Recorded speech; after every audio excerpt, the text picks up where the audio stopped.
We'll start with prayer, taking specifically from the Feast of the Nativity.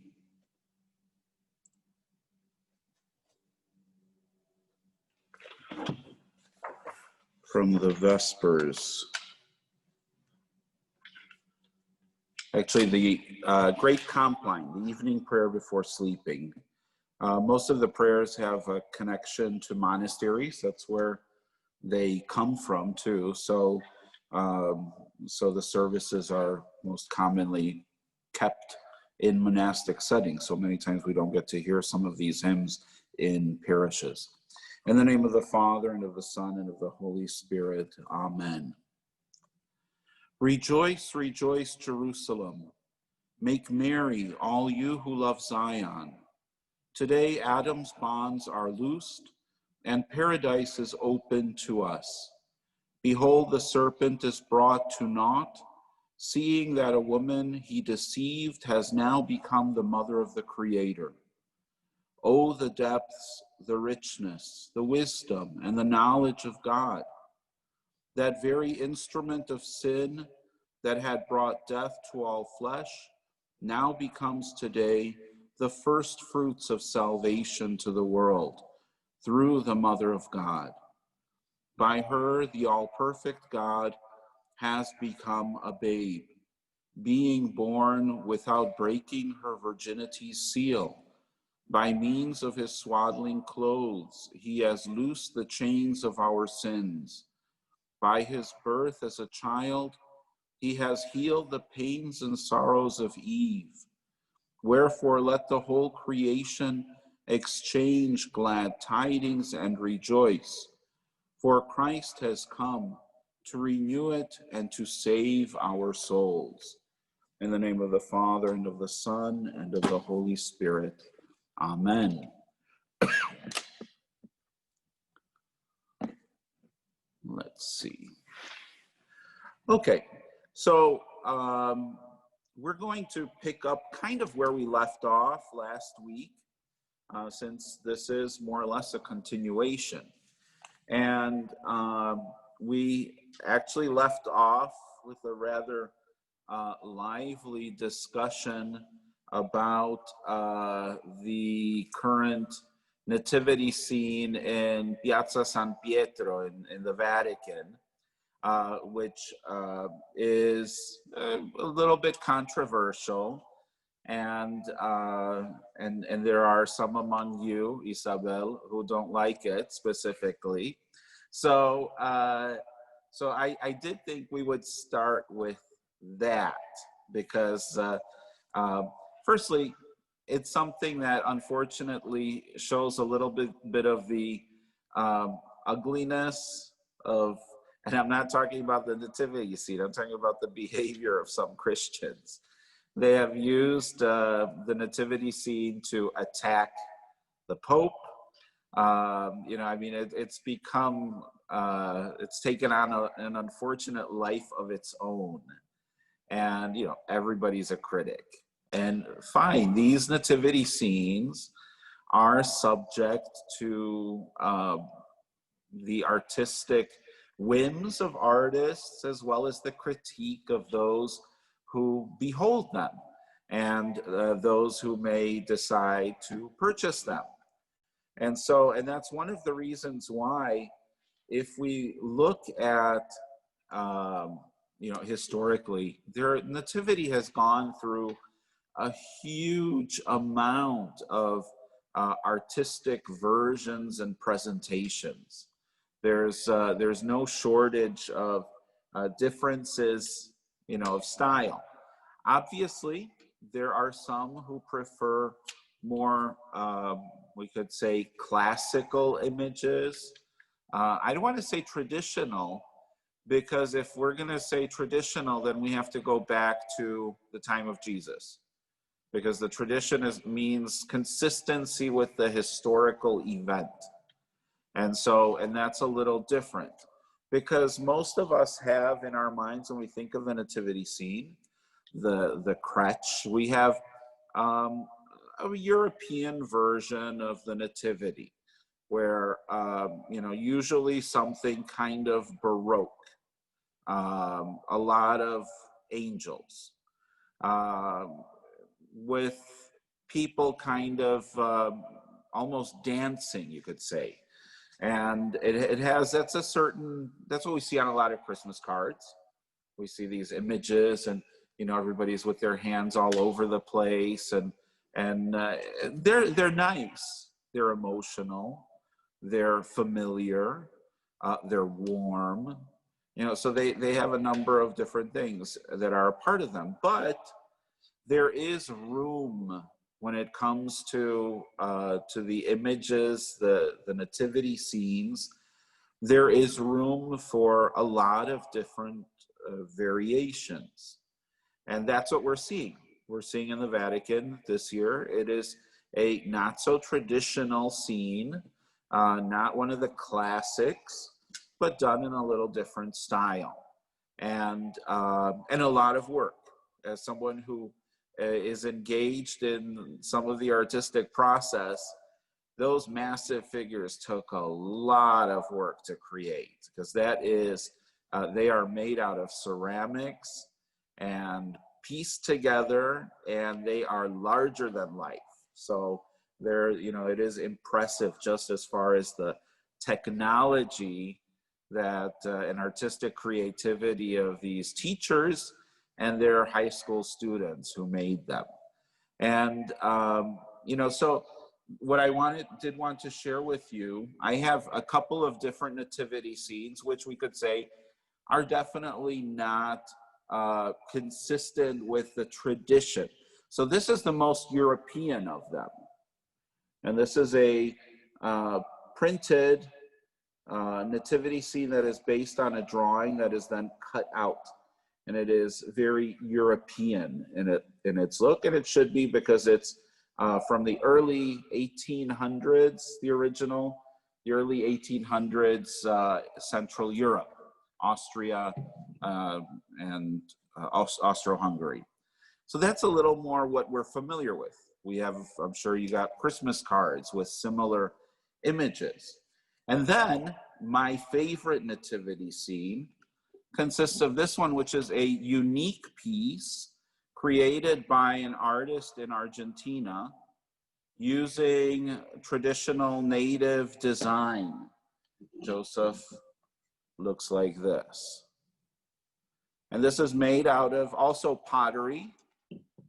And then the little baby Jesus has this really funky haircut. And he comes in this little, but he's all dressed in white. So, but this is by no means historical. So it is the creativity of the artist. My favorite part of the nativity scene, though, is the llama.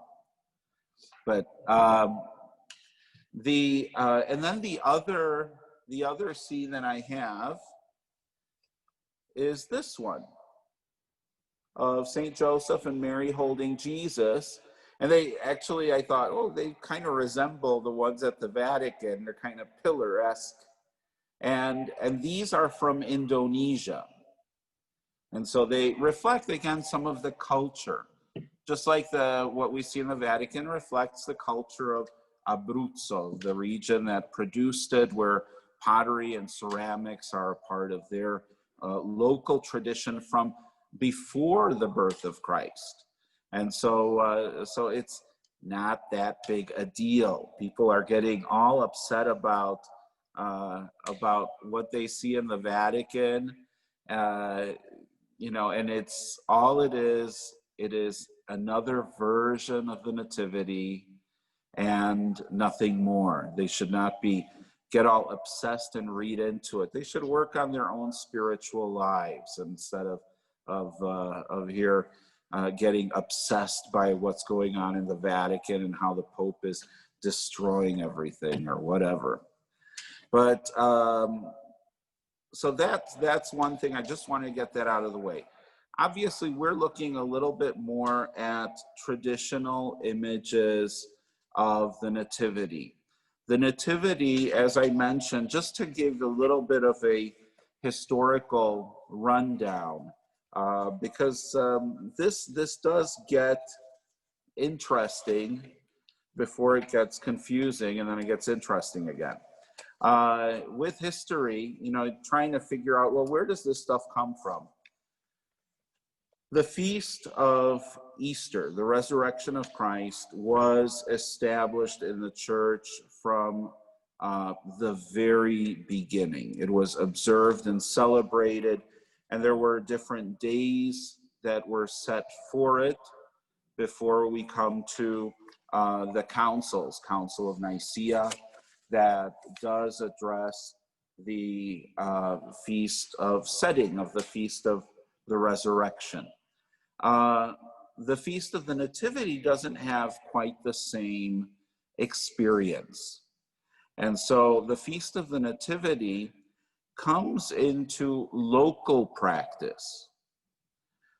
We're used to seeing the church very much as a monolith, that what is done in Australia is done in Canada, is done in South America, is done in Europe.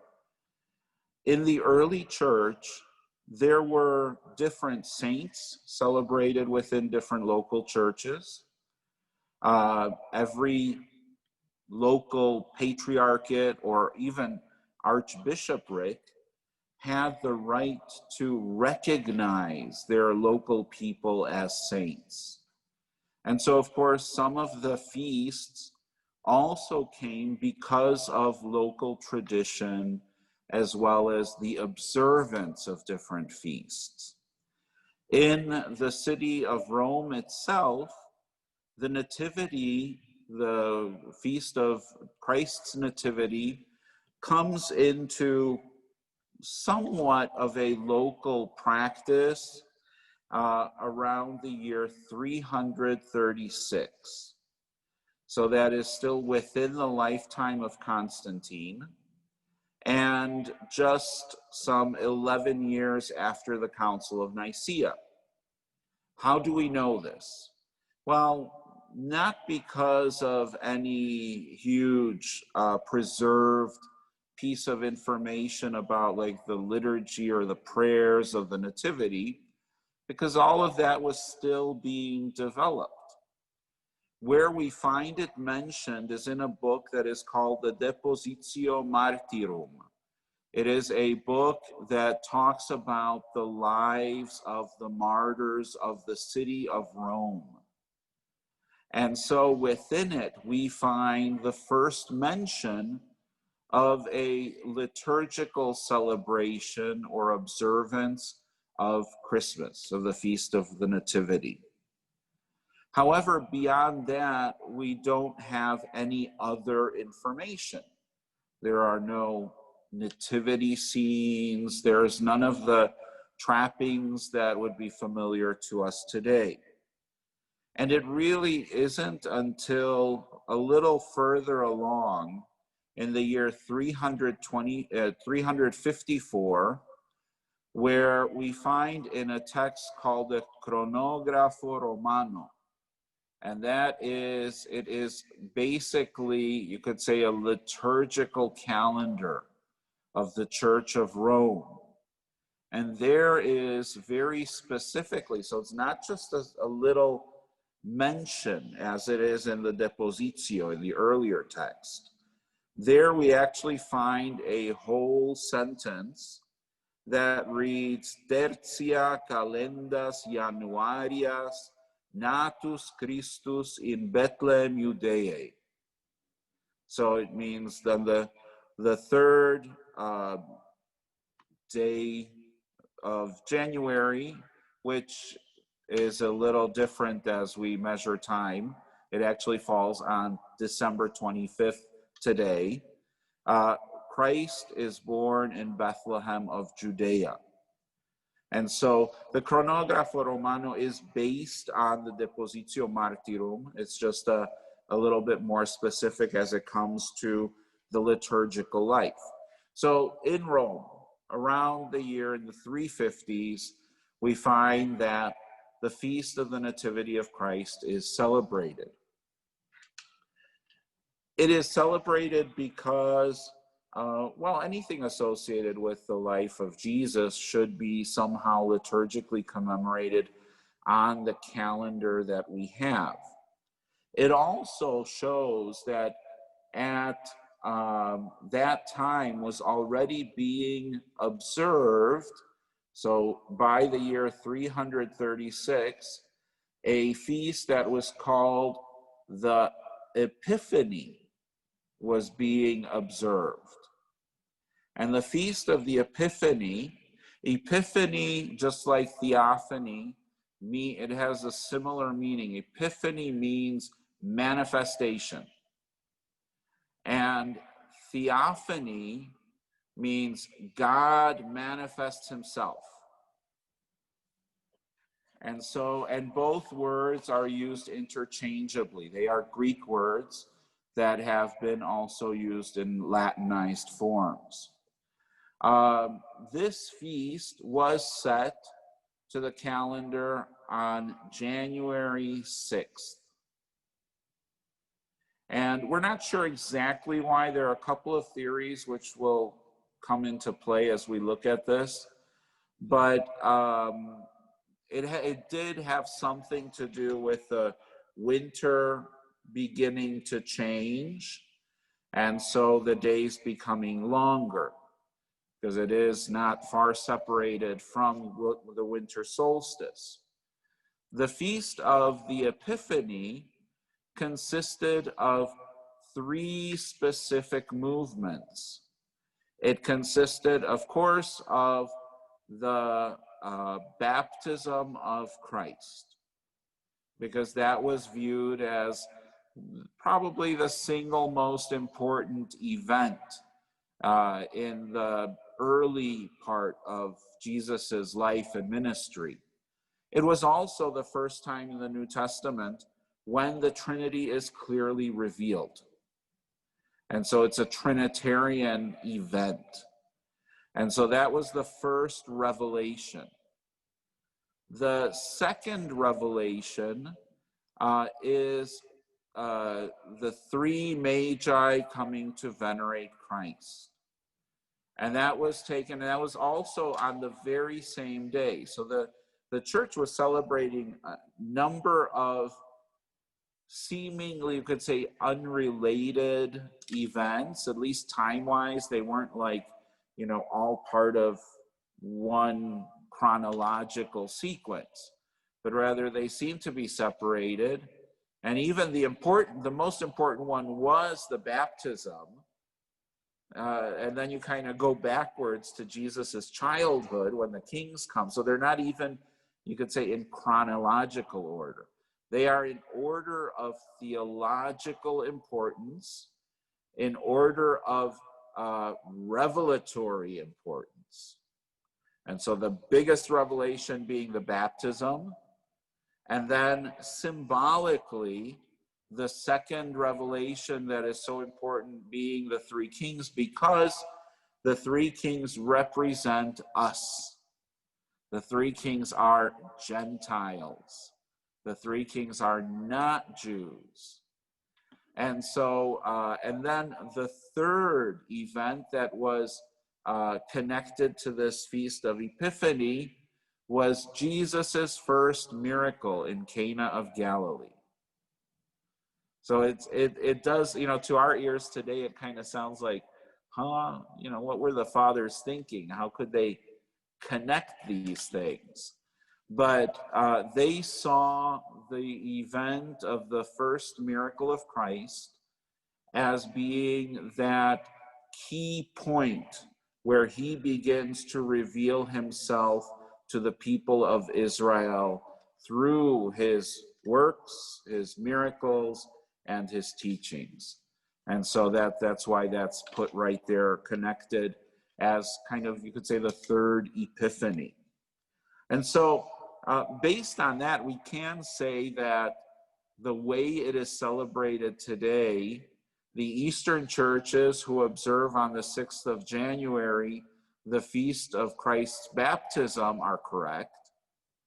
The churches in the West who observe the feast of the 3 magi coming to venerate Christ and bring him gifts are also correct, because these were originally all intertwined and interconnected.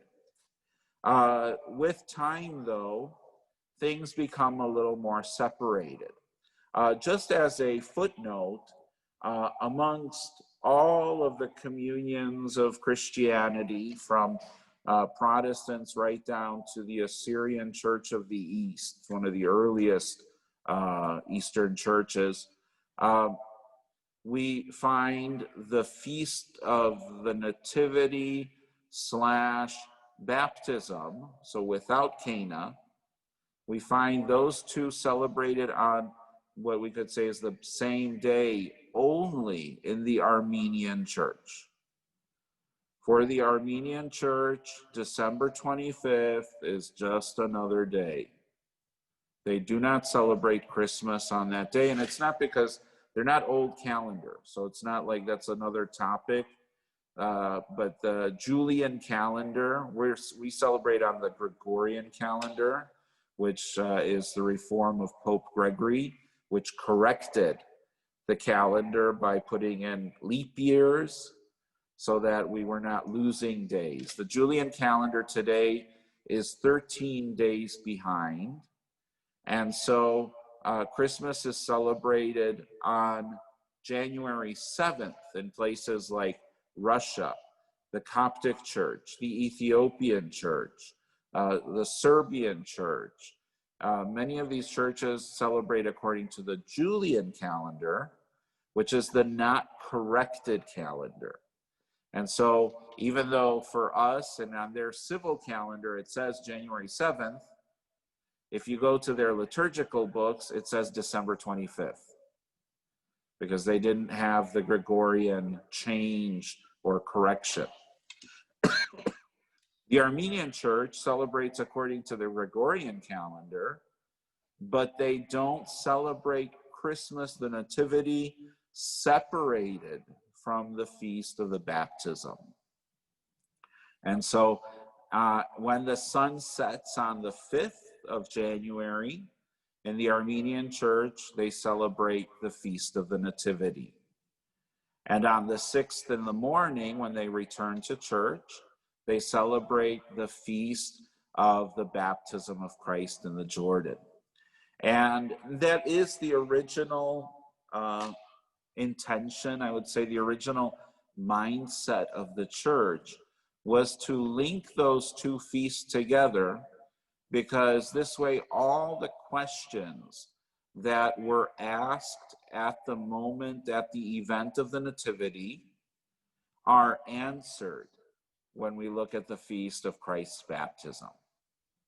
And so all the mystery, how everything is shrouded by darkness, that was of course the time of day too. So the Nativity takes place at night.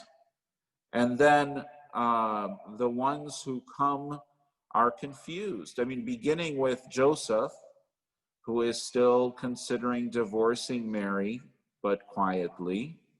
The Magi come and they go to Herod, and they don't know who they're looking for. They see some sign, perhaps a king, they don't know. And they go in their ignorance of the prophets and of the Old Testament. They go to the wrong person. The angels who are aware and, based on the understanding of what the essence of angels are, where there are angels, there is God. So they have this role of informing people, of calling people, of proclaiming the good news, and they go and they proclaim it by God's plan. They proclaim the good news to simple folk, to shepherds who are not a part of the community per se. They do not have the luxury or the time to be instructed in the faith. to go to synagogue. Taking care of animals was a responsibility for every day. And so these who didn't have the tools to recognize God's plan, to recognize the angels, to understand that the prophecy was being fulfilled, they too were in a sort of spiritual, intellectual darkness. And so all of this is happening in the Nativity, and then we have it bookended with the baptism, where finally we see the prophet, we hear the words, we hear God speaking, and we see Christ descending into the river to provide for us the example of purification of baptism. And so it's in the mind of the early church and the fathers, they saw it as a natural connection. I think possibly too, the other important tidbit there is that they did not necessarily want to focus too much on the birth of Jesus, because although it is the pivotal moment of the incarnation, it is when God is physically among us, breathing our air, physically revealed as a child. And so that moment is very important. But I think the church was also careful so that the piety and devotion wouldn't see this develop into something more supernatural and less human, because then it would start to take away at the shared experience of birth, that Christ comes among us as one of us, going through the same experience of being born. So that I think is one of the reasons why we could say that the Nativity was a bit tempered, so that it wouldn't be something that could go kind of take on a life of its own.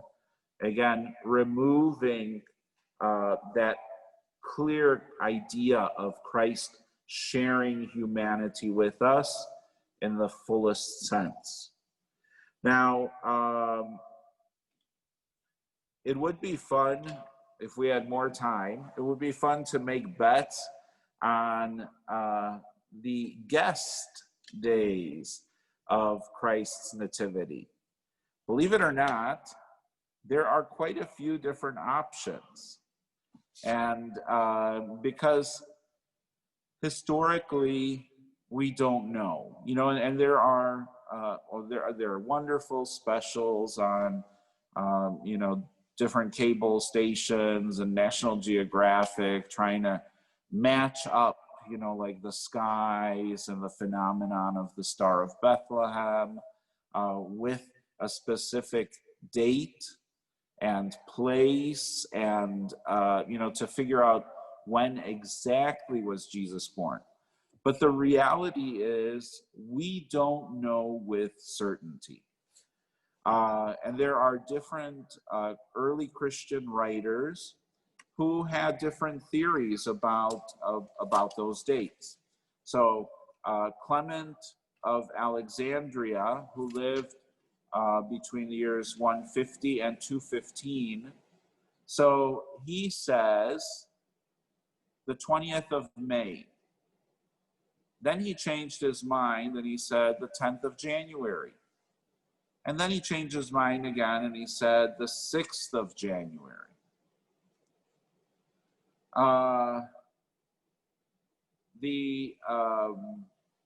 Saint Cyprian proposed March 28th as the date of Christ's birth. And the reason for that was the spring was thought to begin on March 25th, even though now we know that it actually begins on March 21st.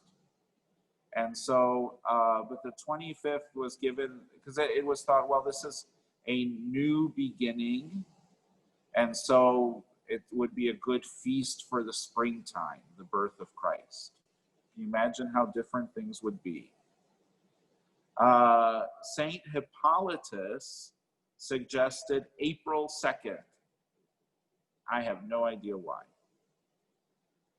Now, Saint Augustine was the recipient already of many of these different theories about the date of Christ's birth. And in his writings, we see that he actually believed that December 25th was historically accurate, that was, in fact, the exact day of Jesus's birth. Now, what do we know?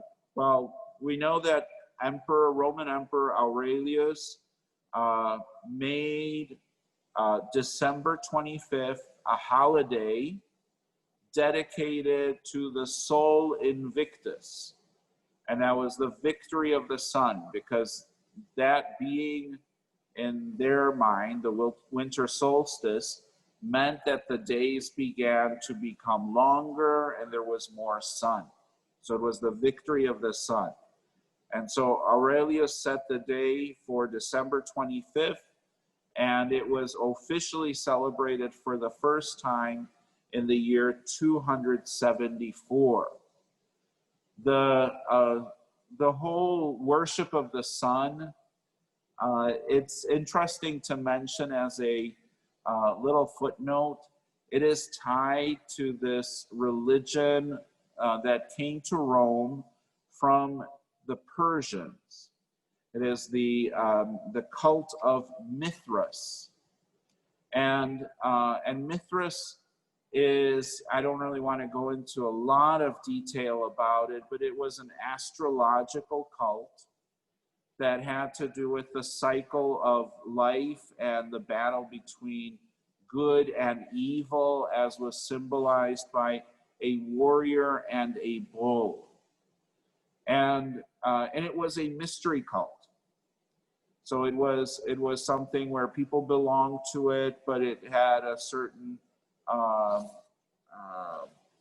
it wasn't public, you could say. You had to be an initiated member and, you know, all this. And the Romans ate it up. They loved this kind of exotic stuff.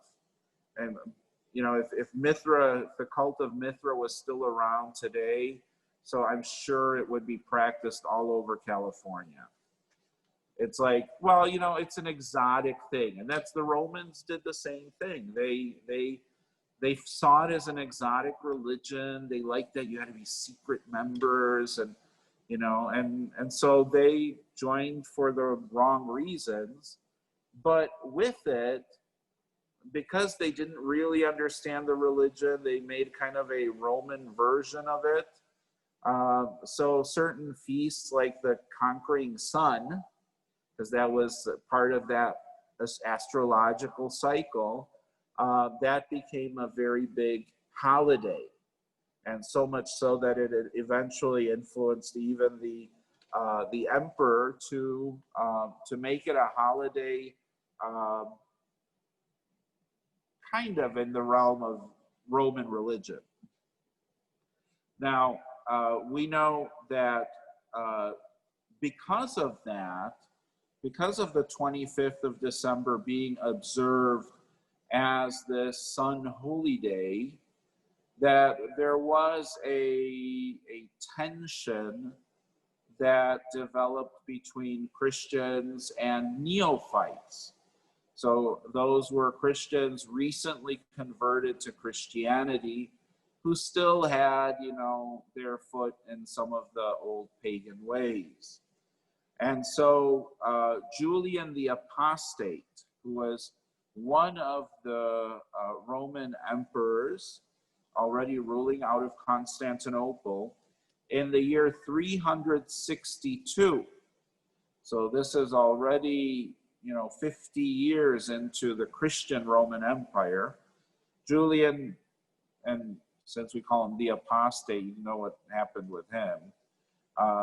He definitely was a heretic. So he tried in vain to make December 25th a holiday dedicated to the sun and not to the Nativity. And now he could do this because, remember, although he was the Roman emperor, the co-capital to Rome was Constantinople. So he was ruling out of Constantinople. And in the year 362, Christmas had not yet reached those shores. It was only being observed in the city of Rome and in parts of the Roman Church. We also have another little bit of information that's just kind of, it backs up the struggle the tension that there was between the observance of the Nativity of Christ and then that still connection to the Son. Saint Leo the Great, in a sermon in the 5th century, so this is in the 400s already, warns Christians not to confuse Jesus the Christ with the Son. And that's S-U-N, not S-O-N. And so we, and it's usually, if it's said in a homily, then you kind of know it's happening. In the year 380, the Feast of the Nativity is introduced in Constantinople. And then in the year 386, it is introduced in the city of Antioch. And we know that because St. John Chrysostom, who was at that time a priest in Antioch, writes about it. And he actually even records the date.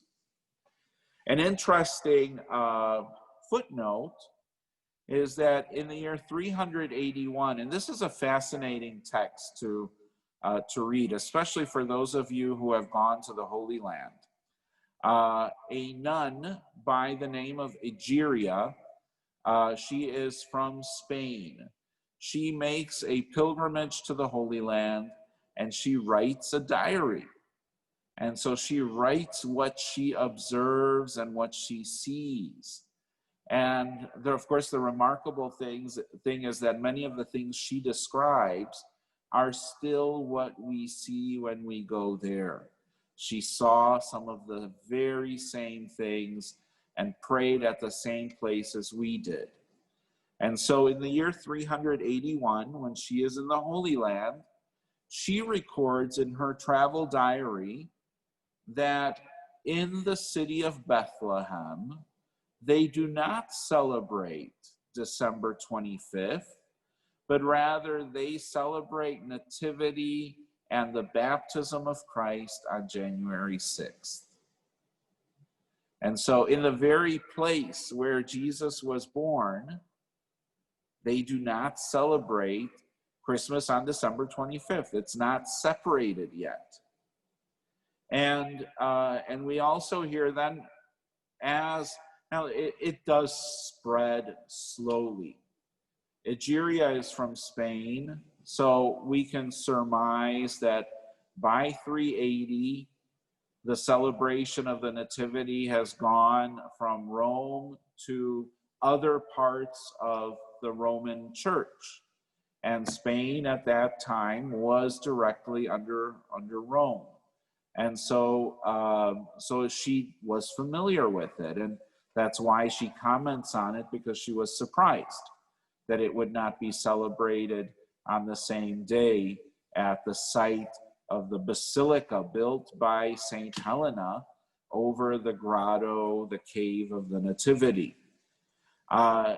But beyond that, in the East, it moves slowly. With this feast spreading, it moves very slowly. So we read about, for example, St. John Cassian, who is a Roman saint and monastic.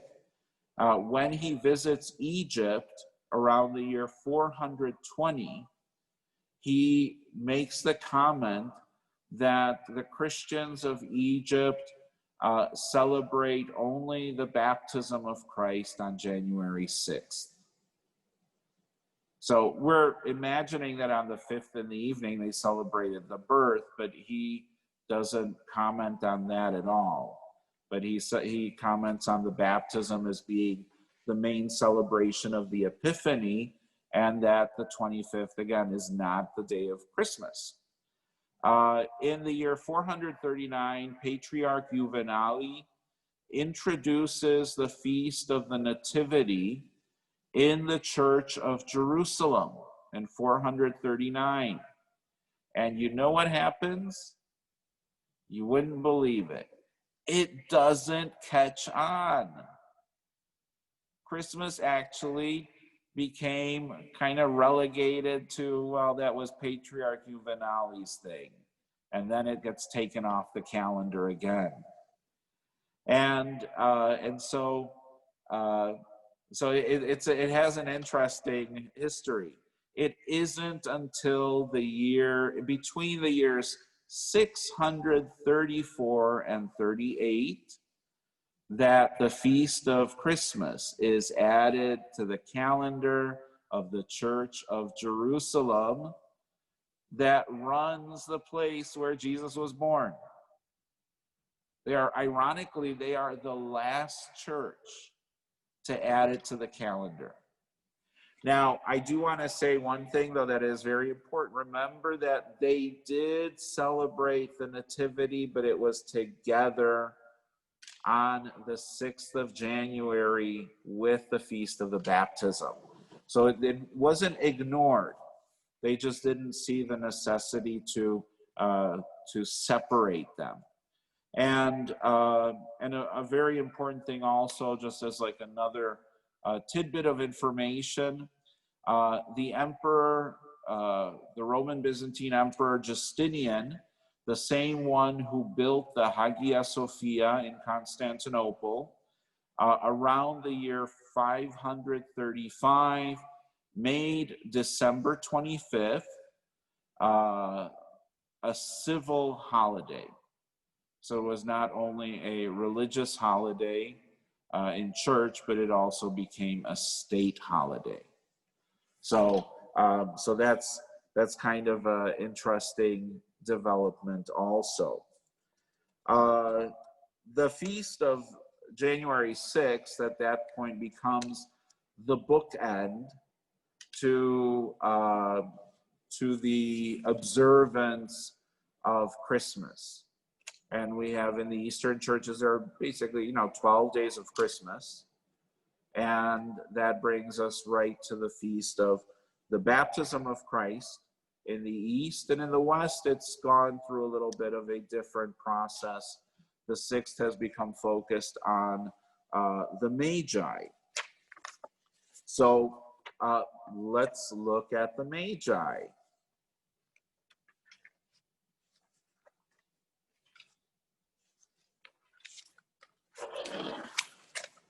I'd like to look at the Gospel of Matthew.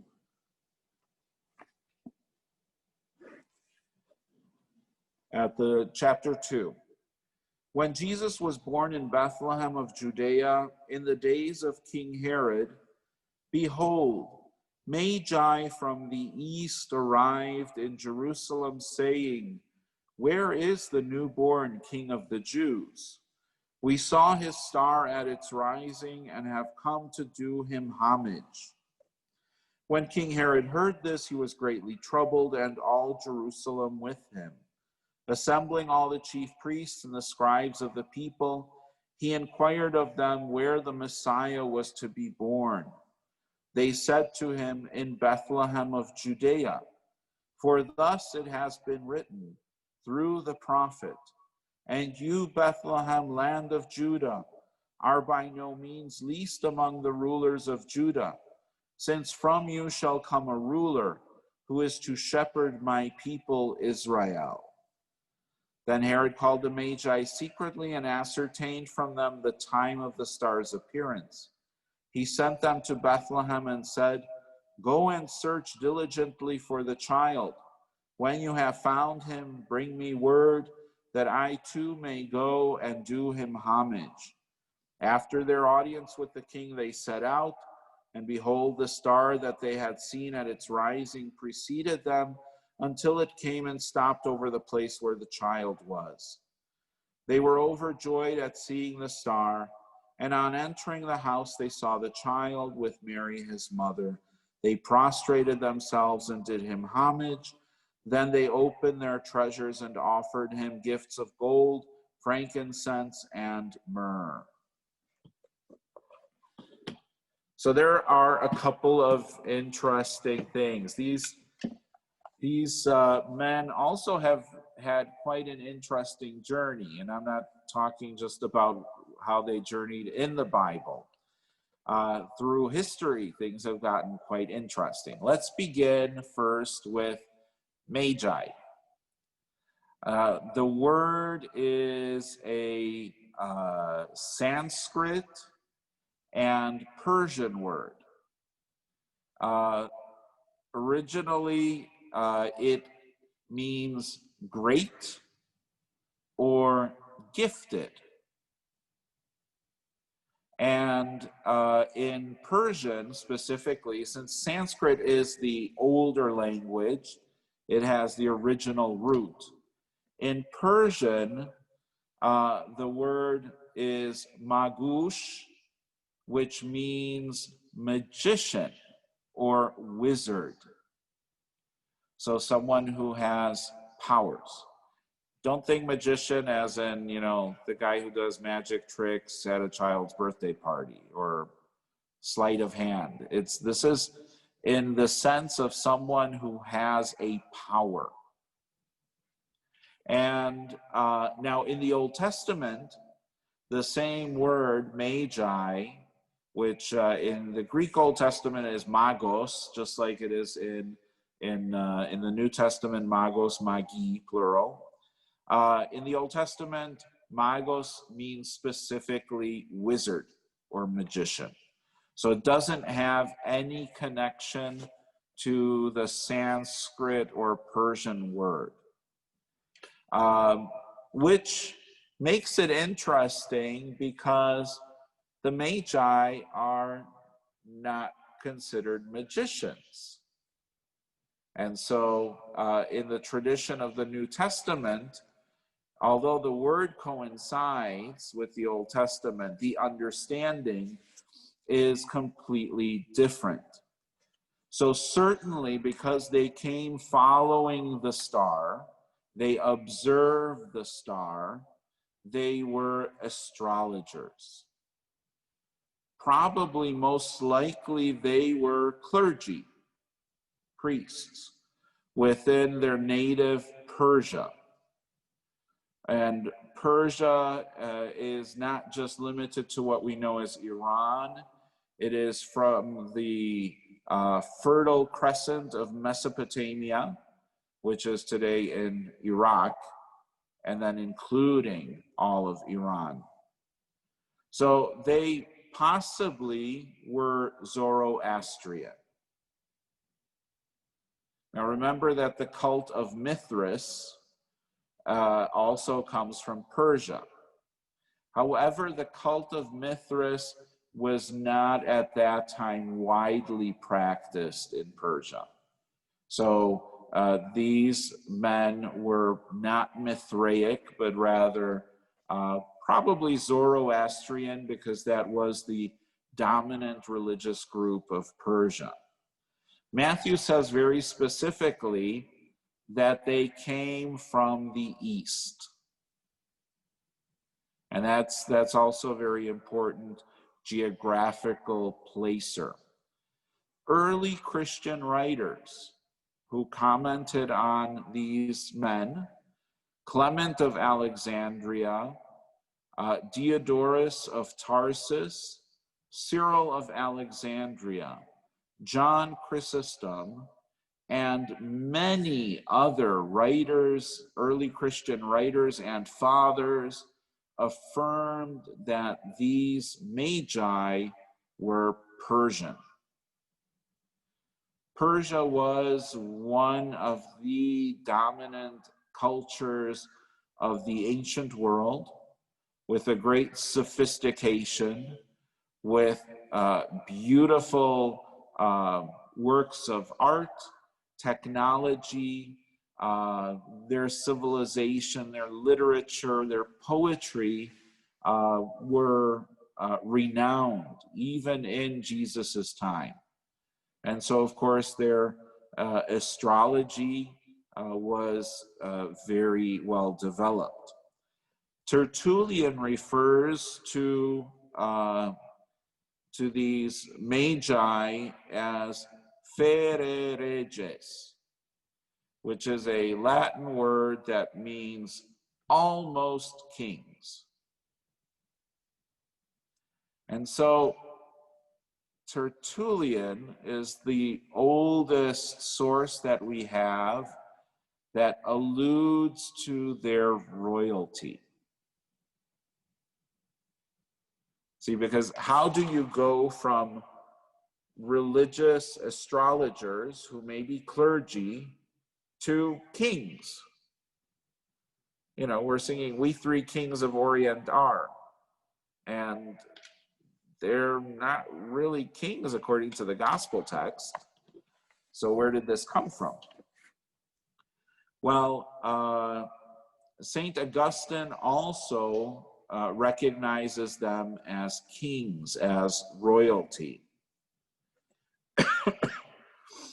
But we should go then and look at a couple of the older images of these kings. They are a part of the earliest observance of the Nativity in Rome. Most of the artifacts that I'm going to show you are actually in Italy, and because that is the first place where the Feast of the Nativity was celebrated. So let's see if I can do this.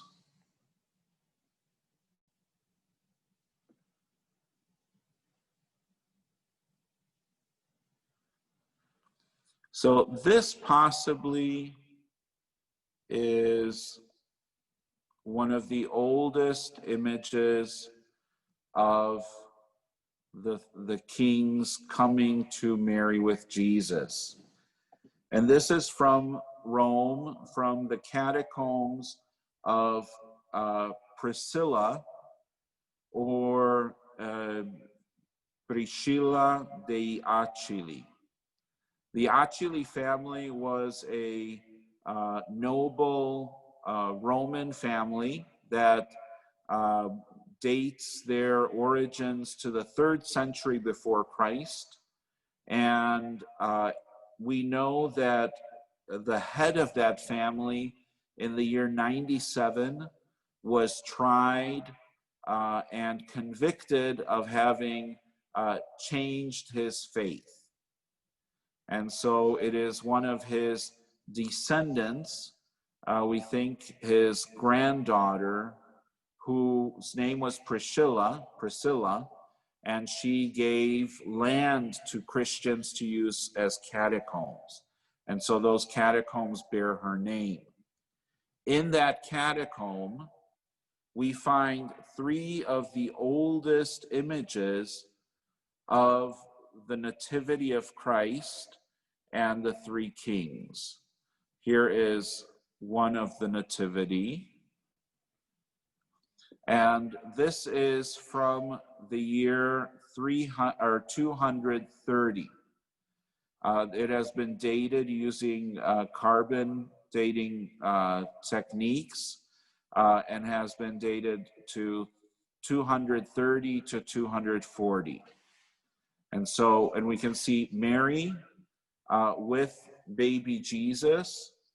And then there is above Mary, there is a star. And next to Mary is the prophet Balaam. And Balaam, I'll look this up in chapter 24 of the book of Numbers. We read his prophecy here. The utterance of Balaam, son of Beor, the utterance of the man whose eye is true, the utterance of one who hears what God says and knows what the Most High knows, of one who sees what the Almighty sees, enraptured and with eyes unveiled. I see him, though not now. I behold him, though not near.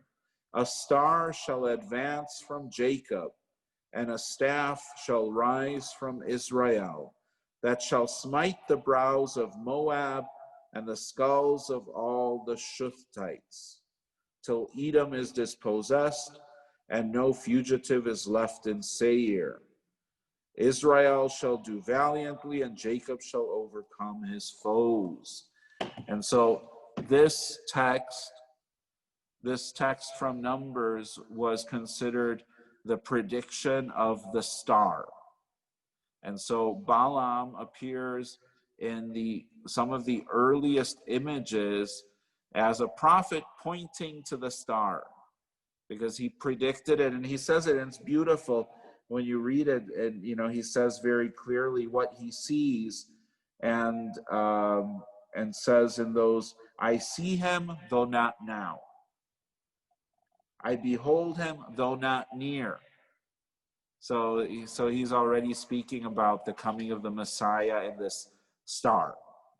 And then the third image that we have from Priscilla is this, which is a piece of rock put over the niche where a body was buried within the catacomb.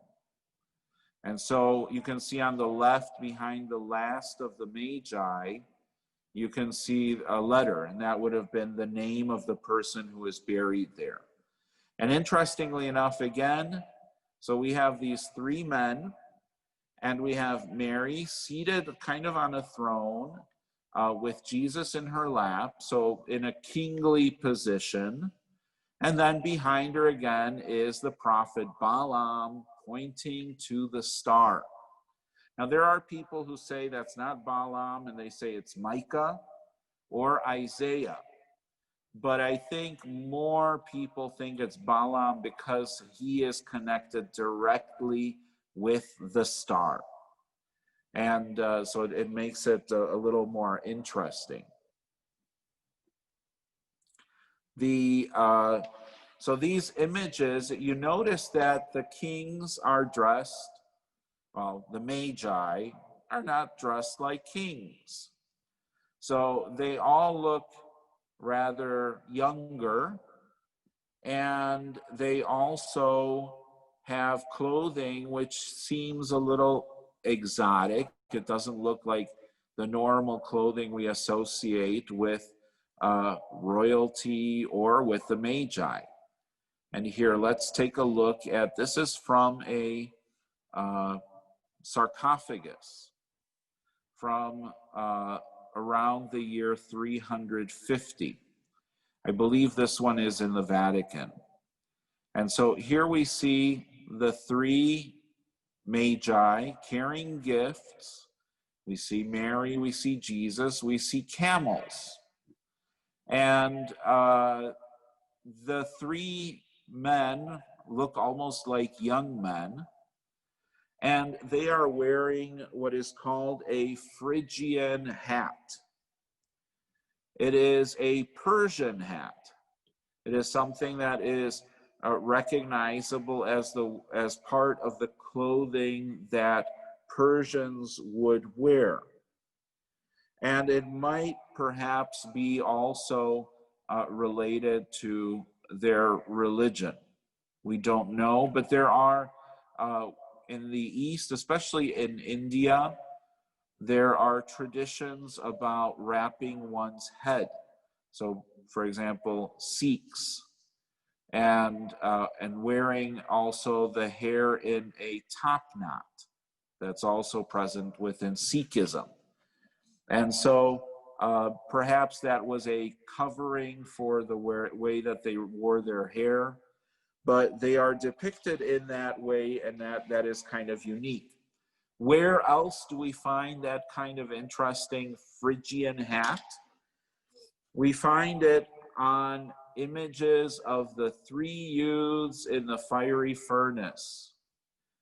And they're also found in the catacombs. They're one of the early images because their experience of being put into fire and yet not being consumed and living in the midst of death became an image, a prefiguration of the resurrection of Christ, of life in the tomb. And so they are depicted wearing the Phrygian hat because they were held prisoner by Nebuchadnezzar, who is of the Persian cultural milieu. And so, so in the images of them, we'll see that very same hat. So it was done intentionally to show that background. And there's one more tomb that I would like to, one more sarcophagus that I would like to share that is rather splendid. And here we can see this is a close-up of that tomb, showing again the very same presentation. And this tomb is also from around the year 350. And it comes from the city of Syracuse. It is the sarcophagus of Adelphia. And it is considered one of the early Christian masterpieces because it has for the first time certain themes presented. The sarcophagus in its entirety looks like this. It is magnificent. And you can see the Magi at the bottom underneath the central medallion of the couple who were interred in that sarcophagus. And then you can see in the top right-hand corner is a scene of the Nativity. And then it has also at the bottom, next to the Magi coming to Jesus and Mary, you can see Adam and Eve and Jesus riding into Jerusalem. So, and that's those, those are some of the oldest images that we, that have survived. The reality is that a lot of the catacomb images, what we have is only a minuscule part of what was done. And so these are important because they present to us some of the oldest images and in a very detailed and developed way. So the early church considers the Magi to be astrologers and to be from Persia. And then there are a couple of other little interesting notes. I don't know if you've noticed, but in the New Testament, we don't know how many Magi there are. There is no stated number. The catacombs of St. Peter have also a depiction of the Magi. Let me find this for you here because it is interesting.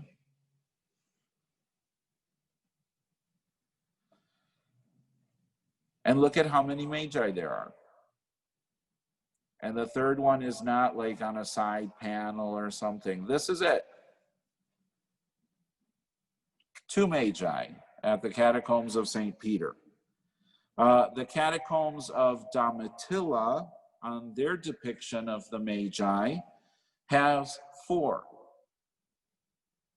And then there is in Rome a vase that it has been decorated with the scene of the Epiphany.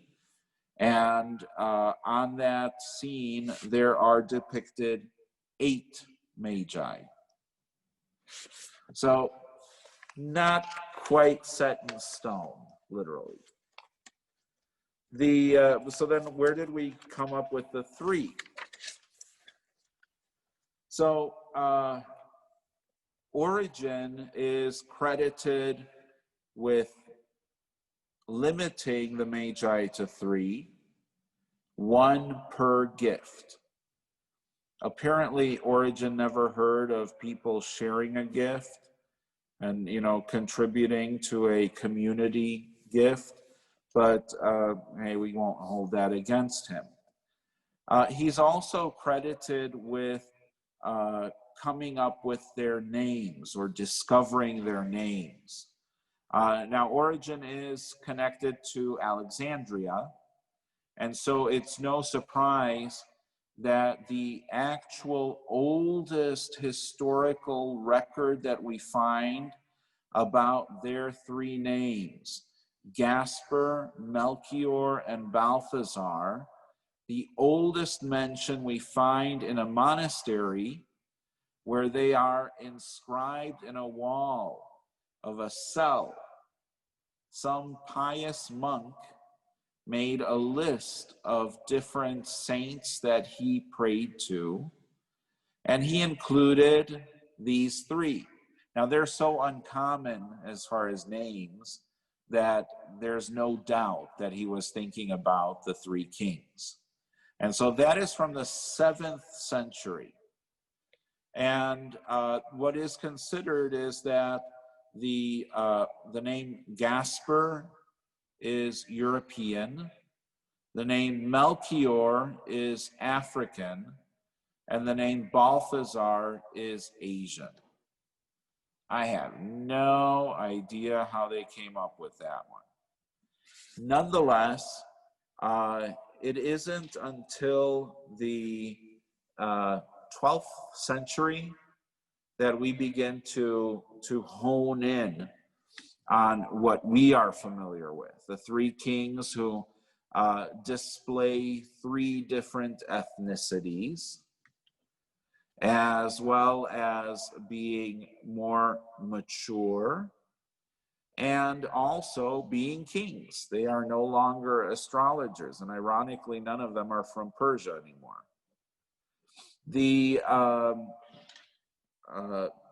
What does that really change? Well, it doesn't change much, especially when you're focusing on the three kings as being representatives of all Gentiles, all of the non-Jews to whom Christ was revealed, even before he was revealed directly in the midst of the people of Israel. So they represent all of us, and that's not necessarily a bad thing. However, for the sake of biblical study and accuracy, it's good to be familiar with also the other part, and that means familiar with the fact that they would have been from Persia, with their own different experience that is not regal. Now, the idea of royalty, that really becomes a bigger theme based on Psalms. Both the understanding that since they came to Jesus, bringing him gifts that traditionally are associated with royalty, no commoner would have gold, frankincense, or myrrh. So these three items, being for a king, could only come from kings. And so there's a certain process of kind of logical connection, one with the other, that fill in perhaps or color the facts in a certain direction, giving us then that idea that they could be kings. But again, as far as historicity, not quite so. Another topic, so that is, I think, enough about the Magi. And think about it, when you talk about these men, think about it. When you call them magi, you're calling them one thing. When you call them kings, you're calling them something different. So they do have two different realities, that the words have different meanings, different understandings, and so it's not a bad thing. In a sense, also, I think the fathers particularly liked the image of the Persians, because the Persians are pagan, and according to many of the early Jewish Christians, the revelation of Christ, the revelation of the Messiah, in their mind was specifically for Jews. Remember that one of the earliest fights within the church was if converts to Christianity had to become Jewish first, because this was the Jewish Messiah. And so the fathers of the church, who were living at a time when, Origen and even John Chrysostom still had people who were Jewish Christians, who had family ethnic lines that were Jewish, but had been Christians already for hundreds of years. And so they particularly relished the idea of these three wise, sophisticated astrologers from an advanced culture, who were pagans, who were Gentiles, not Jews. They were impure. They were, the embodiment of everything that is idolatrous and against the Jewish mindset and Jewish spirituality. And yet God revealed to them through their study that the Messiah was coming, that a king was born.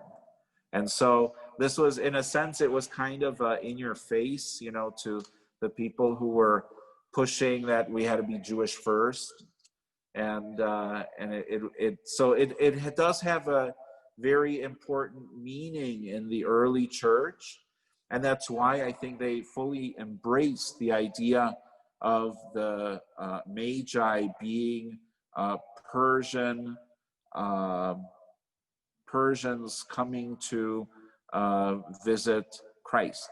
This here is the image of the Magi from San Apollinare in Ravenna. The inscriptions that are above, we see their names. The inscriptions are probably a little later. They do not, at the time, these would have been made in the 6th century, so in the 500s.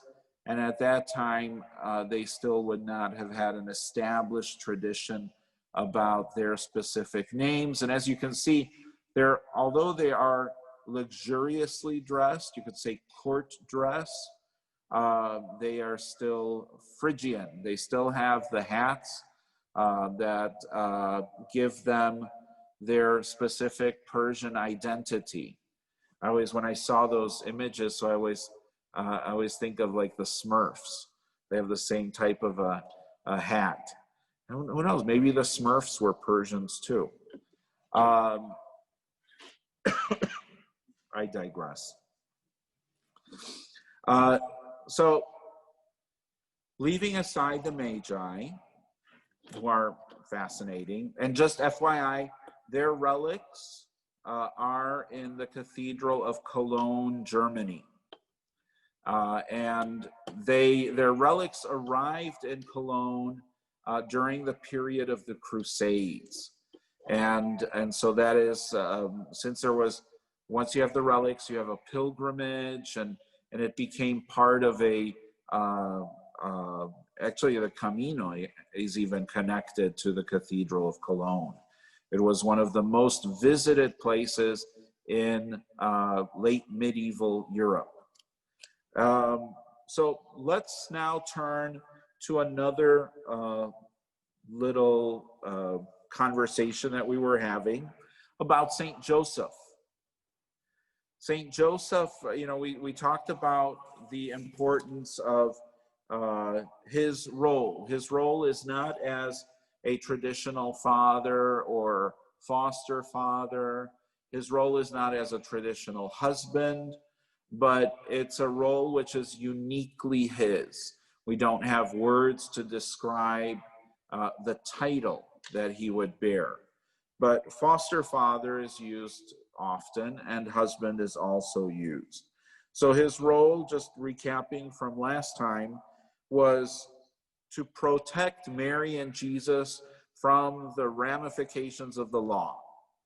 Since she was with child and not married, and Joseph did not recognize the child as his own, so she would have been, according to the law, stoned to death. Secondly, Joseph gives legitimacy as father, declaring his paternity, as declaring also being husband to Mary.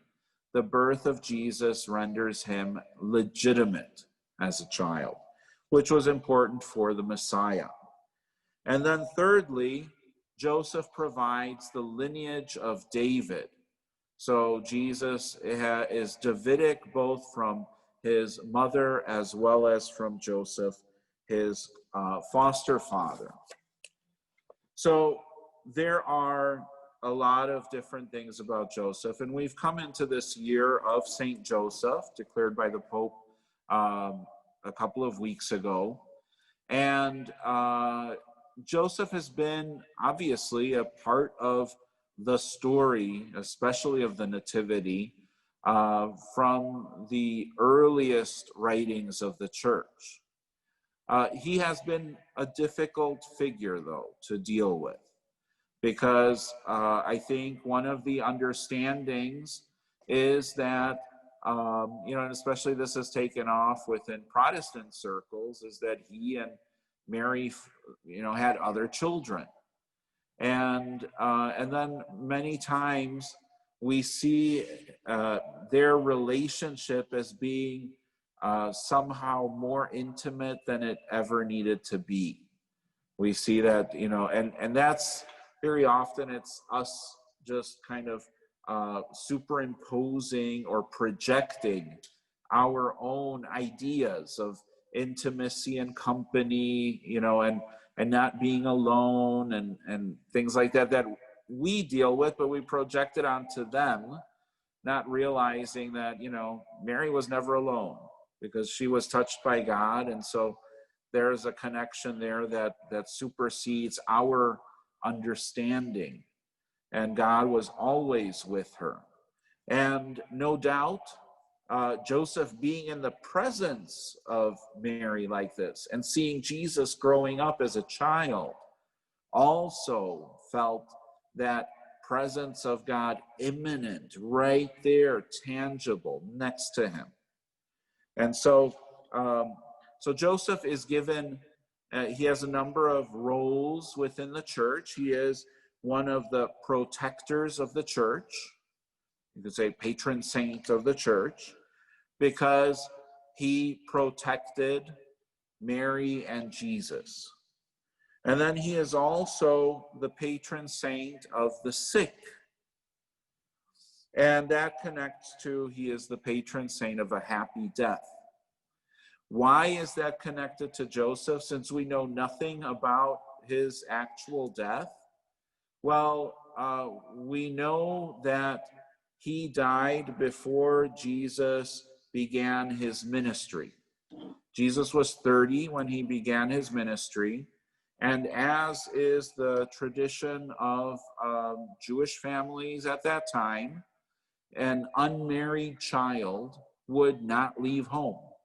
So no, Jesus did not move out of the house at 19. No, Jesus did not leave home after college. That's all of that that's our own things, what we're familiar with. But and this was not that he was not a burden on his family. As Joseph and Mary never looked at Jesus when he was 28 saying, I wonder what's going to happen with this kid. Is he ever going to get a job? That never happened. This was normal. And within the tradition also of spiritual leadership, of being a rabbi, a teacher of faith, Jesus would be considered seasoned enough to teach at 30. So one could not start teaching as a teacher of faith, as a rabbi, until one was 30 years old. And so it's very specific. So we know that Jesus was at home. He was with Mary. He was with Joseph. And he would have been there when Joseph died.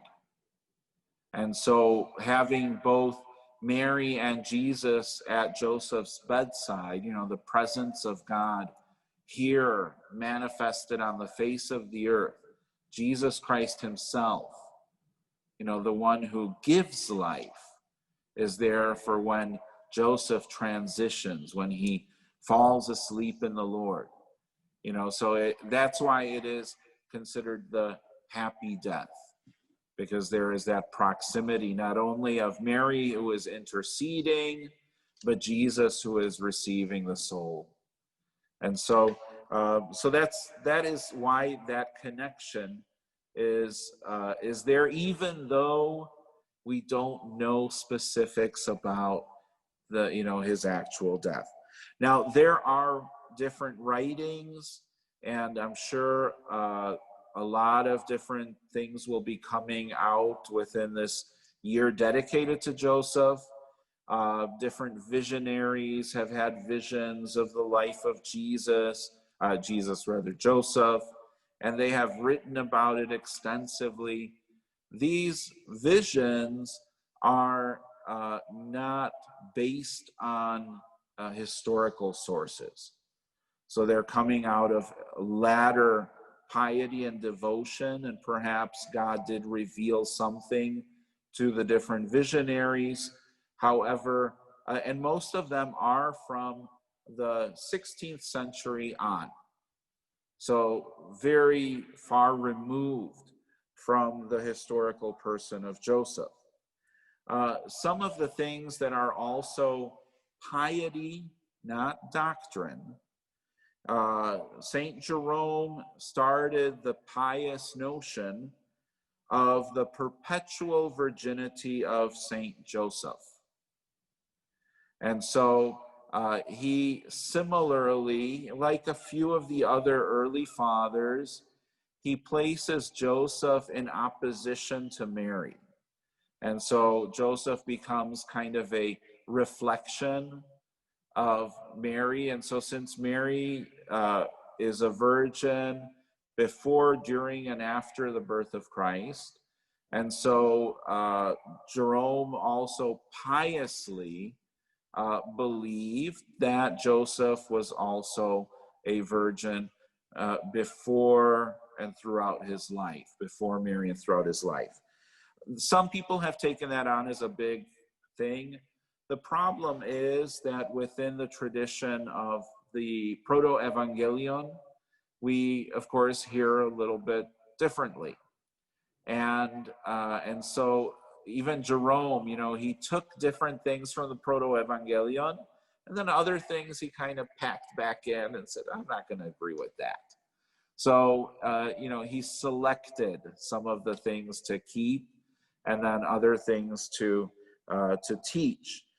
Because of Jerome, we get that whole thing of brothers in the gospel actually is a reference to cousins. And the problem is with it, though, is that in the language, there is a word for cousins and it's not being used. And so the word that's being used is brothers. And so there is, but those are things which are, again, the fruit of a kind of a pious development. There is, we could say from the 16th century on, there is a realm of spirituality and study that is called Josephology. Now, I did not actually know this. I came across this last week.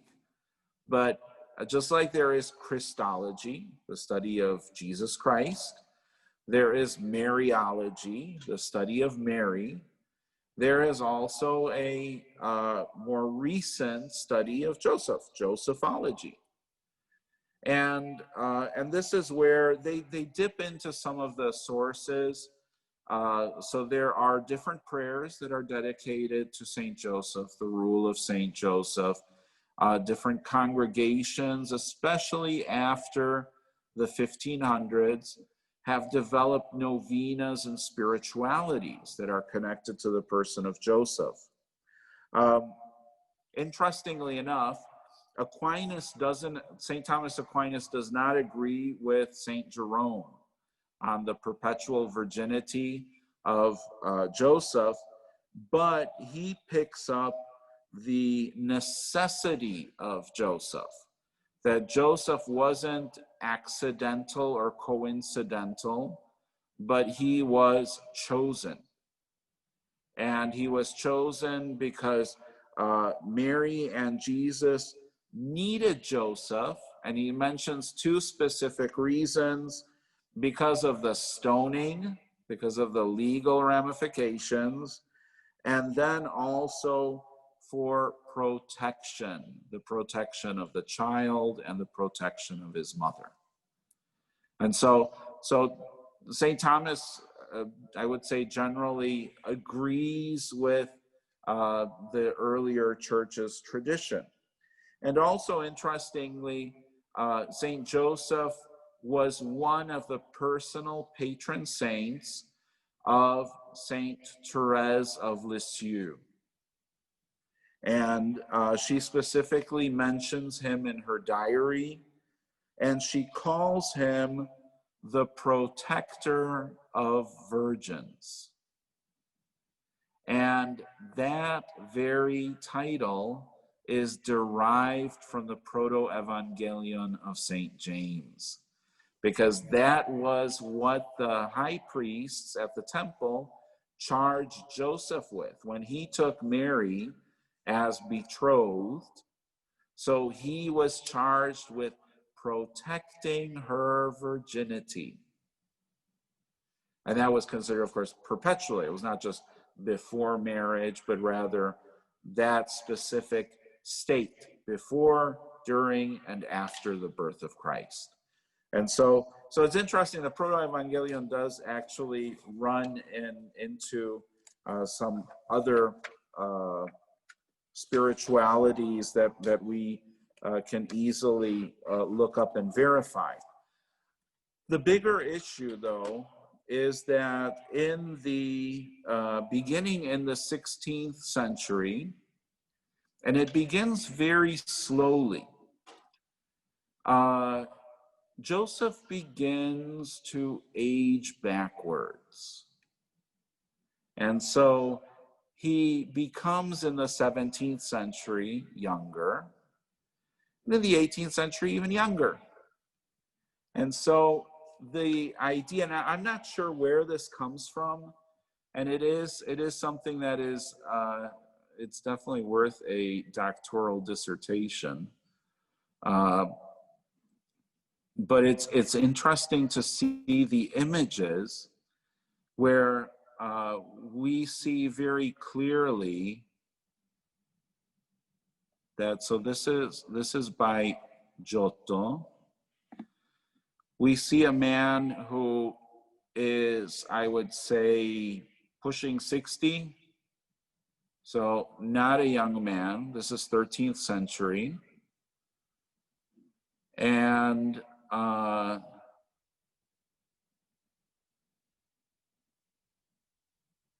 then we see, so this is Renaissance. This is Tiepolo. And he is quite old. And then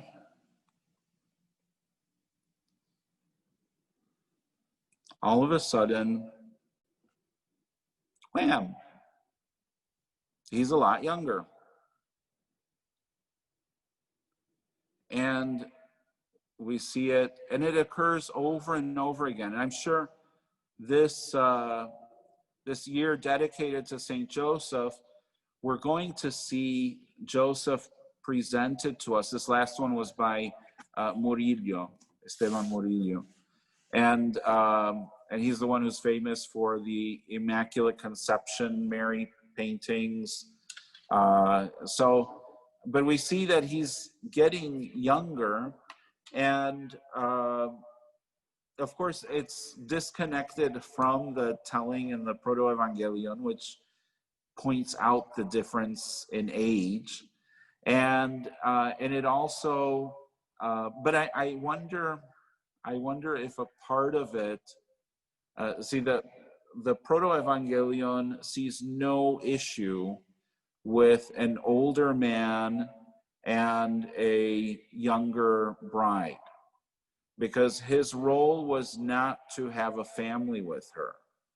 His role was to protect her. As an older man, so as more of a father figure, he could protect her, even though he would be her husband. He could protect her and make sure that none of those issues that she would be dealing with as a young woman, she would not have to worry about other men trying to vie for attention, because he would be the established protector, the one who was strong-willed. And also as an older man, so he would not have as much of a libido as a young man. And so that necessity for a physical relationship would be very much limited.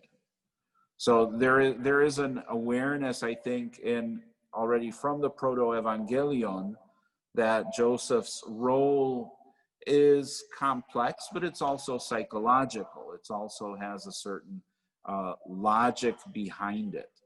And so I'm thinking that in the 16th, 17th century, with this newfound appreciation of Joseph, one of the issues was that he was an old man.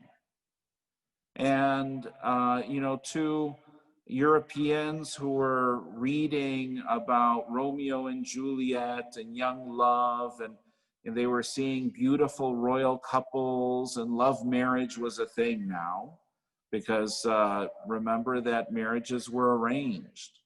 And so these things would not have been, falling in love was a foreign concept. And so I'm thinking that some of this romanticizing came into play, so that in the imagery of Joseph and Mary, they would seem more age appropriate. And since Joseph was to, not have children, that was like that part of St. James' connection there, which is, again, it is a tradition with a small t. It's not theology. It is kind of what has been preserved, especially in the Eastern Christian churches. But Joseph not having children, they would have made an attractive couple, and so it's kind of, again, I think it's projecting some of the emotional stuff onto God's plan, and reducing Mary and Joseph into basically spokesmodels for Christianity. And that's not what it's about. I mean, we're talking about the revelation of God's plan.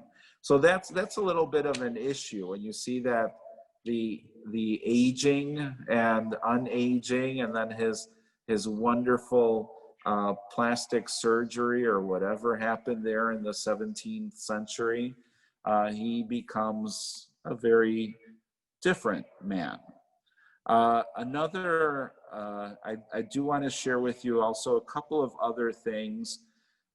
When we look at the image of the Nativity, so here we have the image of the Nativity, a mosaic that is from the church of Santa Maria in Trastevere in Rome. And this is 13th century. It is a kind of a Byzantine Gothic style.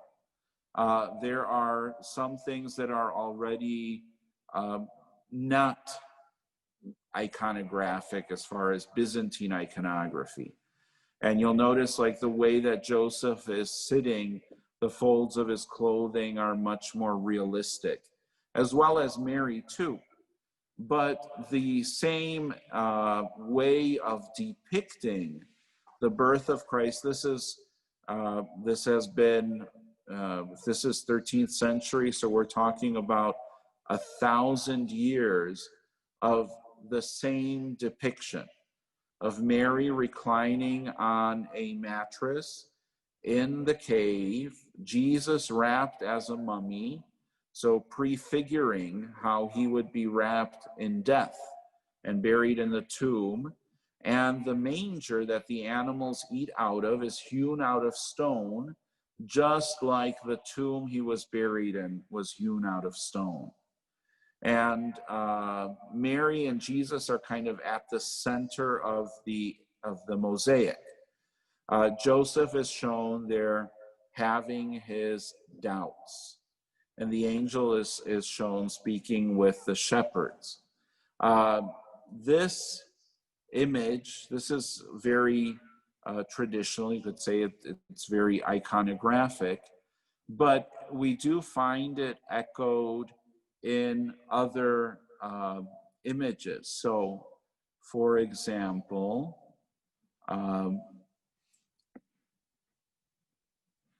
this image, which is by Giotto, it is showing in a similar way, although this is already not an icon. Here we're seeing a Western image, 13th century also, but we see some of the same characteristics. Mary is, again, seated, and that is a way of showing that she had to rest from the birth, because that it's not about her having experienced pain. The church has pronounced that Mary did not experience pain in childbirth because pain is the result of sin. And Jesus, who is God, cannot cause pain, which would be the result of sin. And so, however, that does not explain to us what she felt like with the contractions. So she had to go through certain experiences that might not have been pain per se, but some sort of discomfort. We don't know. But the way that it is depicted is that Mary is shown reclining. Mary, and we see that specifically in the icons. We see her in the mattress completely. And so it's not a statement about the pain. It's about the authenticity of the birth, that Jesus was born in the same way that we all are born, and Mary had to rest. She had to gather her strength. And so we see that being shown in many different images, and it's common in both East and West. So let's see.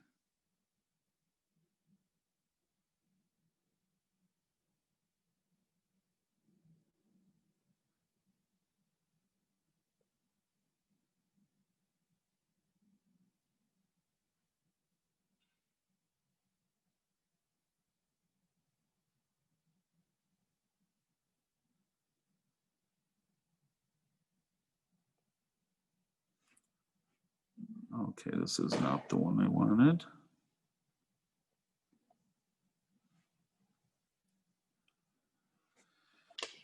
Okay, so this is where things start to change a little bit. The Renaissance. Um, the Renaissance art becomes very much connected to the Council of Trent and rides the wave of devotionalism and piety. And so certain ideas, such as the way that Mary is laying on a mattress, to many of the spiritual authors and even some of the priests and bishops in the church, it seemed too common. And so we begin seeing a shift from imagery of the Nativity, which seems a little more historical, and going to what we're familiar with seeing in the like nativity scenes where Mary is kneeling and Jesus has just been born, and she is surprisingly spry and has no problem and you know, kneeling down in a very uncomfortable way. So something has happened, and that is this piety that wanted to separate the birth of Christ from that common and shared experience. And so, and I think it's still interesting. So this is by Sandro Botticelli. And this one, interestingly enough, has Mary giving birth. The child is on the ground. And so in any of the images, if the child is not in the manger, but rather is on the ground, it is depicting the moment of birth.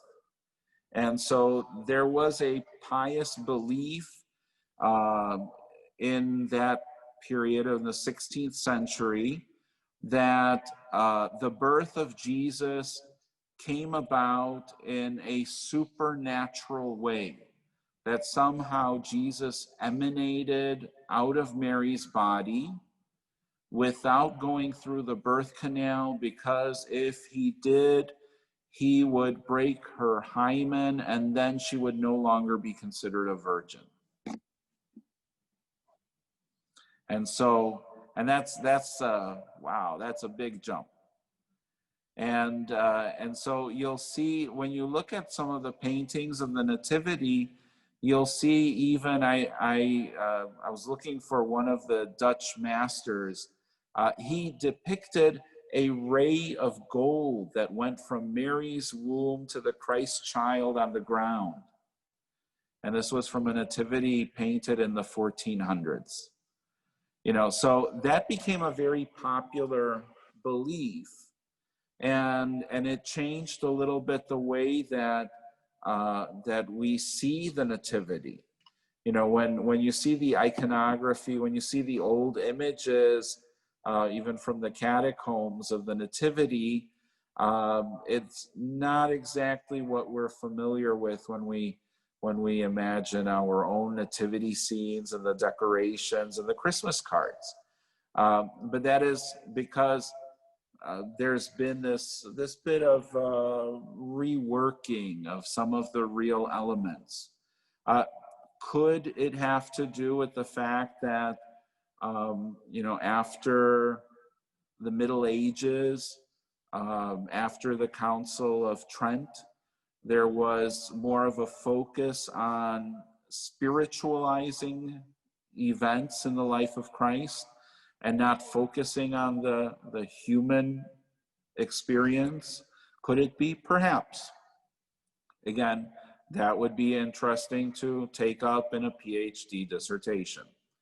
There is obviously, with the development of imagery that we use for this feast and around this feast, it is very much subject to historical development, and not only of scriptures, but also of us as human beings, as what we understand and are comfortable with. You know, the fact that, for example, I think in the early church, perhaps the focus was not so much on the birth of Jesus because of some of the Jewish concepts about purity. So loss of blood is an issue.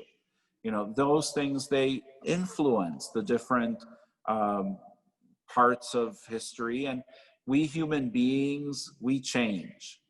And so, what people might be more apt to consider realism at one time in history, and then, another time in history, we're talking about a much more puritanical approach to things, and, with a certain even negative view of some of the reality regarding the act of giving birth. So yes, it changes, and it does impact sometimes our understanding, and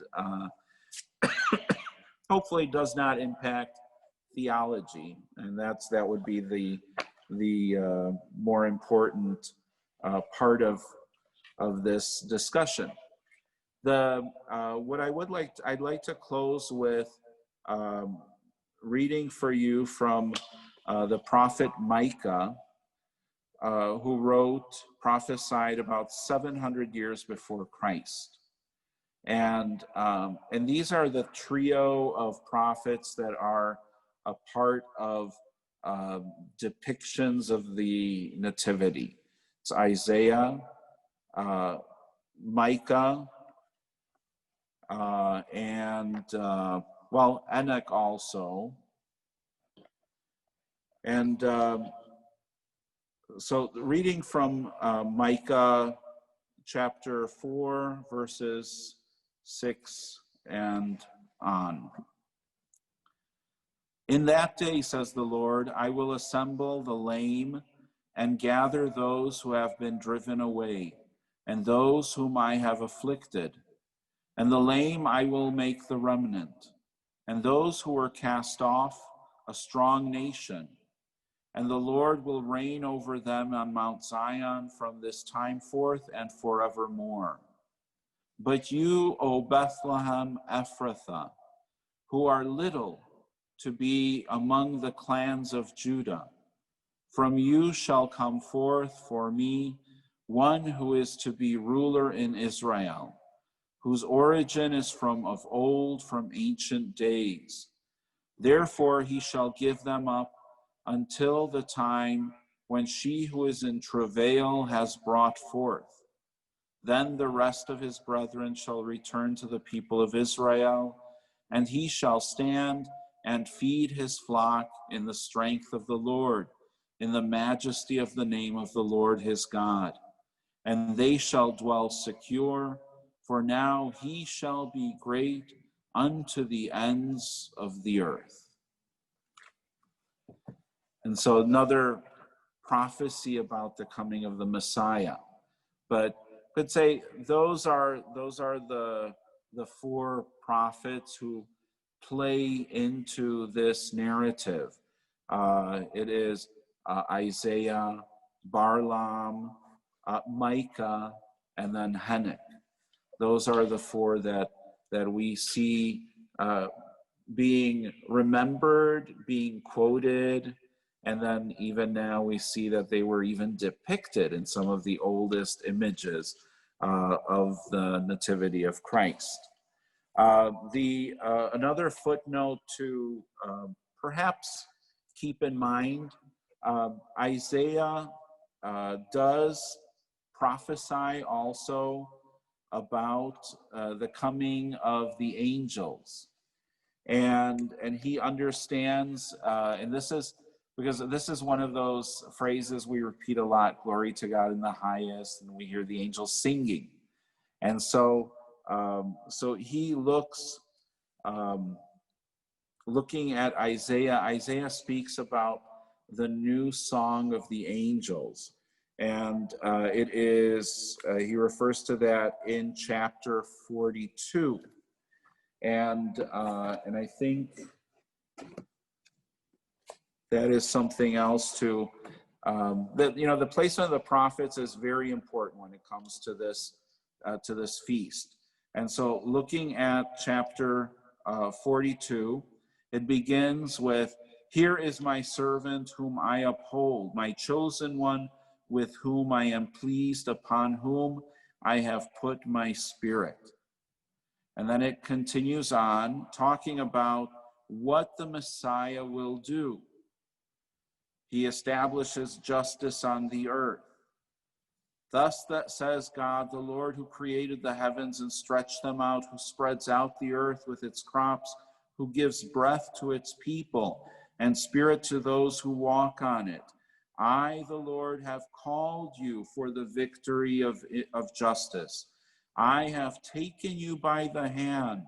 I formed you and set you as a covenant of the people, a light for the nations, to open the eyes of the blind," something that Jesus did, "to bring out prisoners from confinement and from the dungeon, those who live in darkness. I am the Lord, this is my name, my glory I give to no other, nor my praise to idols. See, the earlier things have come to pass, new ones I now foretell." And the reaction to this is, "Sing to the Lord a new song, his praise from the end of the earth. Let the sea and what fills it resound, the coastlands and those who dwell in them. Let the steppe and its cities cry out, the villages where Kedar dwells. Let the inhabitants of Selah exult and shout from the top of the mountains. Let them give glory to the Lord and utter his praise in the coastlands." And so Isaiah is talking there about the hymn of the angels. And it's really beautifully done, because again, there is this, in verse 12, there is that word utter. And utter is what the priest does. It is not what simple human beings do. Only those who serve and are dedicated to God utter. Elizabeth uttered when Mary came to visit her, because she was the priest. And the angels, in the same way, are the priest. They utter. So their song is very interesting, because you can really dedicate a lifetime to unlocking these words that, we get in the translation, that we might not be familiar with what they bear, but they bear such a strong understanding and connotation. It's really clear what they're expressing, and not just perchance, not just a pretty word, not just a nice way of saying it, but really to the point and very clear. Okay, I think with that we will conclude. There's obviously, we could go on and on and on. I probably can go on and on and on. There's quite a bit to talk about when it comes to unwrapping, the mystery of the incarnation, and then what God is revealing to us when we open up his word, when we read, when we pray and meditate, but also when we paint his icons, when we meditate on the images, the iconography of the Feast of the Nativity. There's quite a bit to unpackage and take apart and digest. Now, the next 2 weeks, we're going to take a break. Just good for the holidays, also because we've got, I believe the 6th is a Wednesday, and so we'll be celebrating the Feast of the Baptism of Christ here, or the Epiphany in Roman Catholic churches, or Christmas in the Armenian church. So a couple of different options.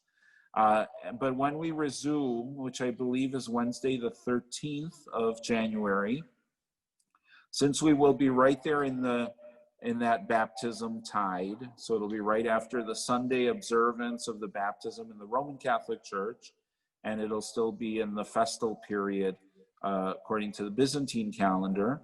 So we're going to talk about the baptism of Christ and look at that and unwrap that event which is considered one of the focal points, according to the fathers. And of course, it sets for us the model of baptism, why we baptize. So I think that'll be a good way to come together again. Any questions?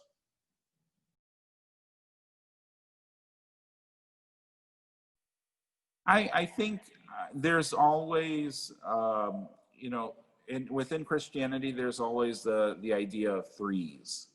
And it does occur, there are the three youths in the fiery furnace.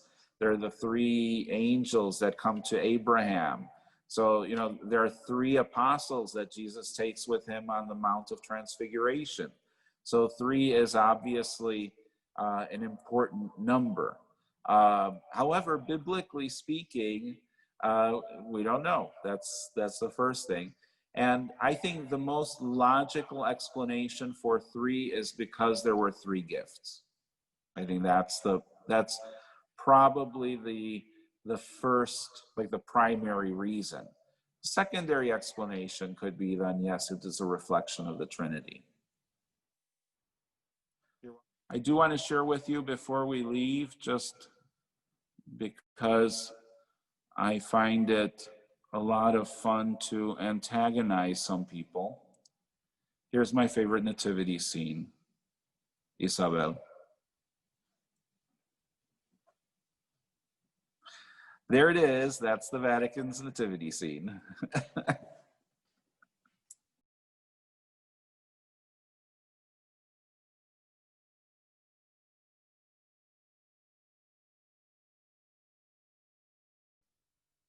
Yeah, well, we have on our icon, so he is not covered. So because it's already happened, so it's kind of like, and besides, what would I put on the icon? A Post-it? Probably the only way to cover him up. Well, and it's interesting too, the way that the early church celebrated the Nativity, it was everything in one day. So it was the birth of Christ, the coming of the shepherds, the angels, the coming of the Magi, all in one day, one fell swoop.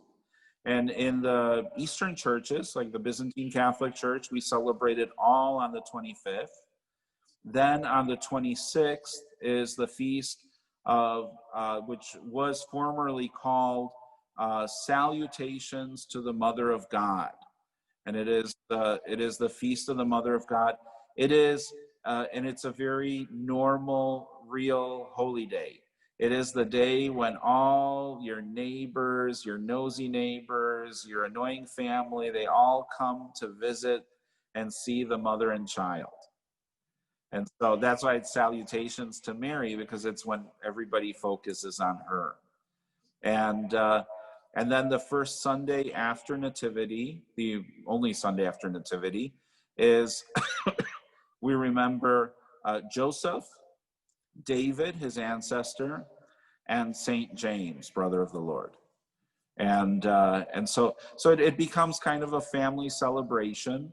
The 1st of January is the circumcision of our Lord, because it's on the 7th day, as it is according to Jewish tradition.